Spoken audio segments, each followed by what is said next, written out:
اهلا بيكم فيديو جديد حبايب قلبي ابطال الصيام المتقطع والدايت. يلا اجمعوا. النهارده بوريكم مجموعه من الفيتامينات بتاعتي والادويه اللي انا باخدها بعد استشاره الطبيب، لان انا غيركم وانتوا غيري، بس انا بشجعكم ان انتوا تستشيروا الطبيب بتاعكم وترجعوا له في الفيتامينات والحاجات اللي هتاخدوها. والنهارده هعمل معاكم امثله لوجبات الصيام المتقطع، علشان دي اتطلبت مني كتير جدا جدا جدا. انا بعمل ايه يا جماعة؟ انا بجهز وجباتي، لازم تبقى جاهزة وموجودة عندي علشان ما احترش بعد كده او الخبط او ادخل في مود ان انا ايه، مفيش حاجة تتاكل غير سندوتش جبنة مثلا، مفيش مش عارفة ايه. لا، انا هبطل حجتكم وهعمل لكم وصفات الصيام المتقطع اللي ممكن تغطي معاكم اسبوعين لو الاكل ده على قدك انتي بس. طبعا يا جماعة انا باكل من اكل البيت، بس بعمله بطريقة صحية جدا.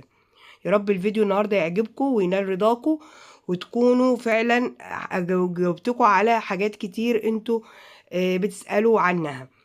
طبعا انا بشتري فراخ، بشتري دبابيس، ما بشتريش الفرخة على بعضها، انا بجيب دبابيس، هي اطباق كده بتتباع، طبق دبابيس، طبق صدور بعظم، بيبقى فيه صدرين مثلا كبار، طبق وراك، طبق مثلا طبعا لو بتحبي الأجنحة بس أنا بحبهاش، طبق مثلا إيه كبد فراخ، وهكذا.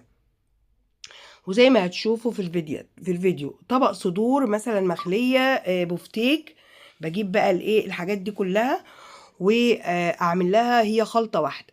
بحط فلفل اخضر، فلفل الوان، بحط طماطميتين، بحط جزر، بحط بهارات فراخ، وبحط بهارات 7 بهارات، وبحط كمان عشان ينفع اعمل التتبيله لكله، وبحط ملح وفلفل اسود وبابريكا وليمون بيتخلط كمان، ومعلقه خل. مفيش اي زيوت ولا اي دهون خالص اهو. وبعمل التتبيله دي لكل حاجه، للصدور، للبفتيك، للصدور اللي بعظم، للوراك، للدبابيس، لكل حاجه. بعملها كده وبتبلها تتبيله حلوه، وبتبقى الريحه مفحفحه وجميله جدا جدا. انا بتبلها تتبيله واحده وبتطلع طعمها تحفه وخرافه، عشان يا جماعه انا عايزه اسهل على نفسي الامور وما كسلش. فهي ضربة خلاط واحدة لكله.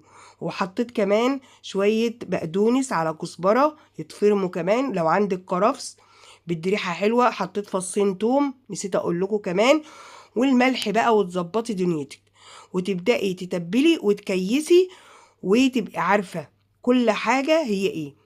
تمام. انا ما بعملهاش كوجبات، لا، هو اليوم الكيس بيكفيني يوم، لانه هو يدوب، الطبق يدوب.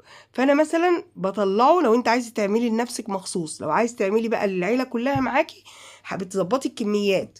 بس انا بعمل النهارده لو بتعملي لنفسك مخصوص، هتطلعي الطبق الكيسه، تولعي عليها على النار في الطاسه، خلاص كده ايه بقت جاهزه. عايزه تضيفي اي اضافات، تقطعي طماطم، تقطعي قرن فلفل حامي، زي ما نعمل مثلا في الكبده، تعملي اي تحقيقه خضار، تحطي جزر، مفيش اي مشكله خالص. المهم ما حطيناش زيوت. تبلنا كمان الكبده بنفس التتبيله، والبفتيك بنفس التتبيله. طبعا بقى ما الحاجه بتتحط في الفريزر يعني ايه، بتفقد معالمها. يعني انت ما بتبقيش عارفه مين البفتيك، طب مين الكيسه بتاعه الصدور، طب مين كذا.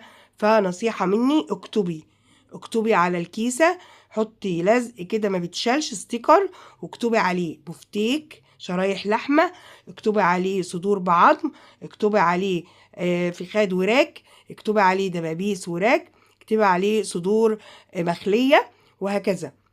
فده برضو هيسهل عليكي الدنيا. اكتبي كبد فراخ، هيسهل عليكي الدنيا وهيسهل عليكي الامور، وهتتعبي يوم وترتاحي لك اسبوع، اسبوعين، 10 ايام على الاقل. زي ما قلت لك، بتطلعي تحطي في طاسه، انا بعمل كده، احط في طاسه من غير دهون ولا اي حاجه، بالتتبيله اللي عليها كده، واقلب كده واغطي عليها لغايه ما تدخل في سوا واكلها. خلاص. عايزه اديلها وش شوايه بديلها، المهم ان انا بسهل على نفسي الامور بشتى الطرق علشان اشجع نفسي على صيام متقطع وعلى وجبات تبقى متواجدة عندي. حتى السناكس قلتلكوا الفيديو اللي فات، اللي ما شافوش يشوفوا يا جماعة.